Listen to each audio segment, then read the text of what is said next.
Hi everyone, this is Natasha Rosewood coming back again with the fourth episode of my Facebook Live every Monday at 6:30.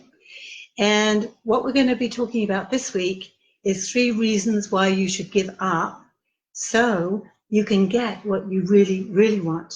And that's really important. So I'm Natasha Rosewood. You may know me as a quantum healer, inspirer of intuitive intelligence, and author. That's kind of my new handle. But for many of you that have been around probably longer than I have, or not so long, you know me as a psychic or intuitive spirit healer, a ghostbuster, spirit medium, past life regressionist, and also a teacher of psychic development.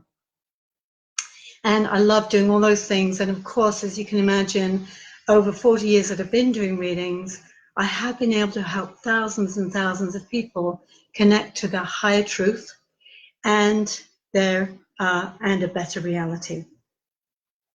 So how are you doing today? How are you feeling? A lot of us aren't checking in with our feelings right now, and our feelings in our heart, in our being, are very, very important. That is where we are vibrating. We're going from the head energy into the heart energy, and we're really expanding this. So it is important that we become aware of our feelings, because as we go out into the world, we're going to be emitting that. We don't have to say a word, we don't have to explain anything, but we are picking up on each other's vibrations. And whatever you're feeling, that expands, because what we focus on expands, and that's what you're giving out, and that's what you're going to attract back to you. So this is why I wanted to talk today very much about what you don't need to do, what you need to let go of, what you need to give up, so we can replace that energy of maybe lower vibrational stuff, even fear, with really great feelings. And if you can't feel happy, at least feel gratitude for what you do have, what you have done in your life. So you can, that's a beginning to get you to those higher levels of vibration and into joy. So giving up sounds defeatist. It sounds like I'm saying, oh, forget it, don't worry. But when clients tell me that they're wanting to manifest something and they say it's not working, or Natasha, you told me this, and it still hasn't come to fruition, there's going to be some energy in the way of that. And that's why we're talking about what we need to give up. What I interpret giving up as is surrendering, letting go, and not stubbornly clinging to an idea or an outcome that we've been really hoping for, because that may not be for our highest good. So the first reason for giving up is give up the idea that you actually are in control. I know that's a nice thought, or maybe not. I prefer not to be in control. I really feel like relieved that I'm not.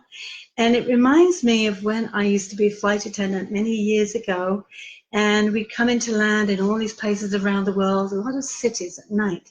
And you'd see, or during the day, and you'd see all these cars rushing somewhere and all these little dots of people running around in their houses or in the cities.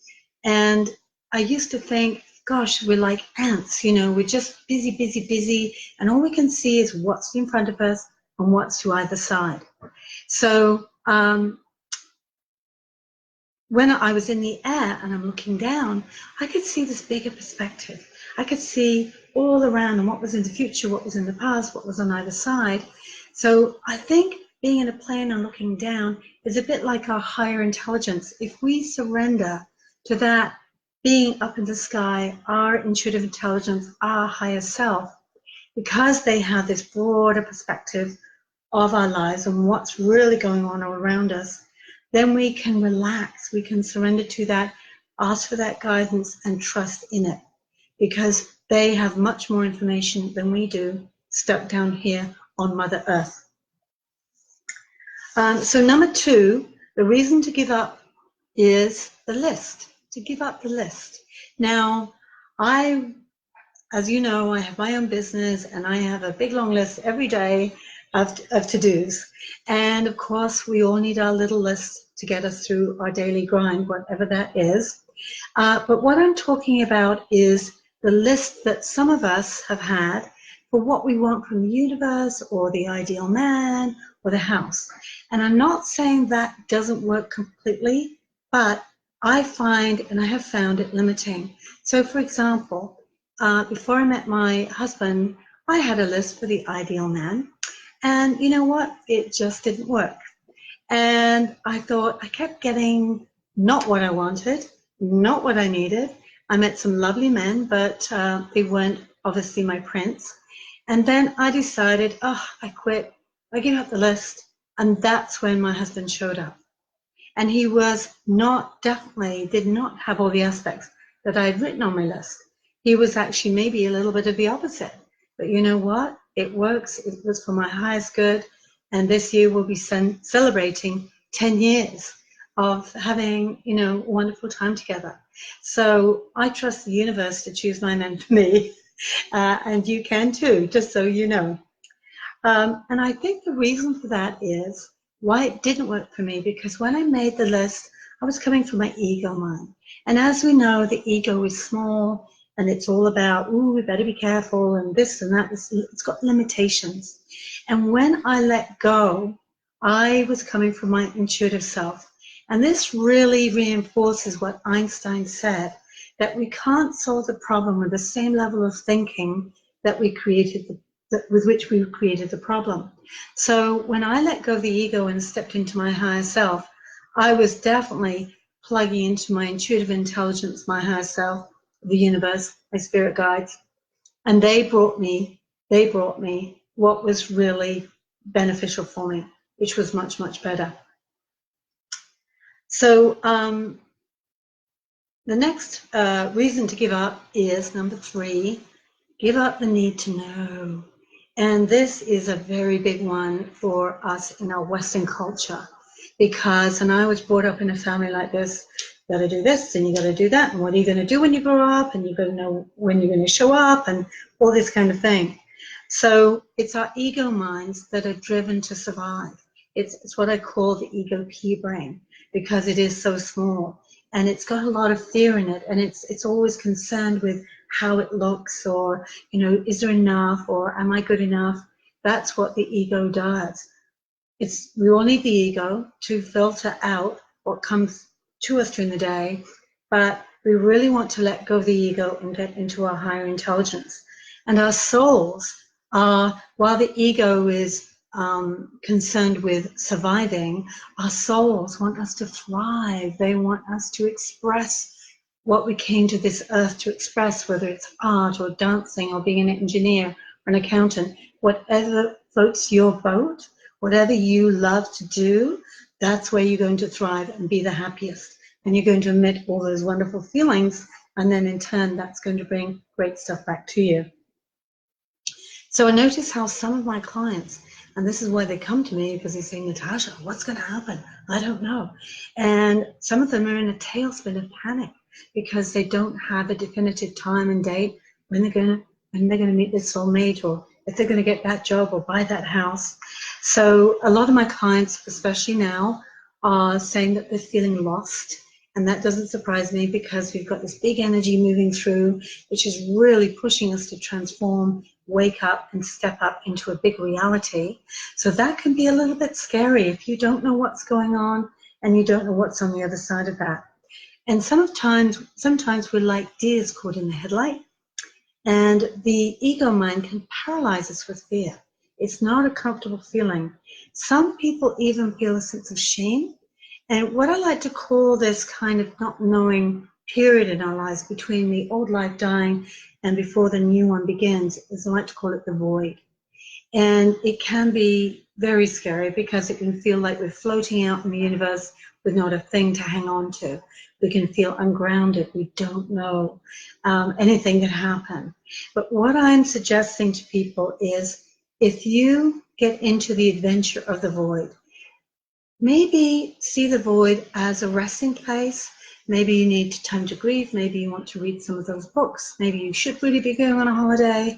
Let the ego mind stop telling you what you should be doing, and let the higher self say, what do you feel like doing? Do you want to sleep all day maybe? Do you want to go and do something completely different and work in a Starbucks? or go be a flight attendant. Just let the feeling of love and loving what you do and feeling free come through you, and that feeling will guide you towards what's coming up next for you. I like to think of being in the void as like baking a cake. So, we all want our result. We want to know, we want a result. So I go into the kitchen and I put all the ingredients together and I follow the recipe and I turn on the oven, hopefully at the right temperature, put the cake in the oven, set the timer, and ideally I go sit in the living room, watch a movie or go and do something else, go for a walk. But what a lot of us do, because we don't trust the universe to provide for us, we don't trust in our own abilities, we often go to the oven and keep opening that door going, is it baked yet? Is it baked yet? Is it baked yet? And you know what happens to a cake if you're a baker? If you keep doing that, you're not going to get the result of the cake. You're just going to get a big puddle of liquid batter sitting in this pan in the oven. So because you've run interference and because you've been too attached to the outcome, you've actually ruined the result. So that's why I'm saying give up the need to know. Step into trust, step into confidence, and step into gratitude. I always say, thank you, universe, for bringing me this. I'm so excited about this. And I get into the feeling of gratitude and excitement as if that thing, which I don't even have to know what it is, I just need to feel the feeling, because that feeling is going to bring whatever's going to reaffirm that feeling. So if it's going on a trip around the world, so be it. I'm excited, I'm so excited, and then the tickets show up. So you kind of start with the end result and you work backwards from that and let the universe bring it to you. If you're in the feeling, you keep expanding that feeling, you're going to be in great shape. So I'm going to say, if you let go of control, you give up the list, and you surrender the need to know, you can instead choose to feel fantastic. And then when you feel fantastic, fantastic things happen. Thank you for joining me.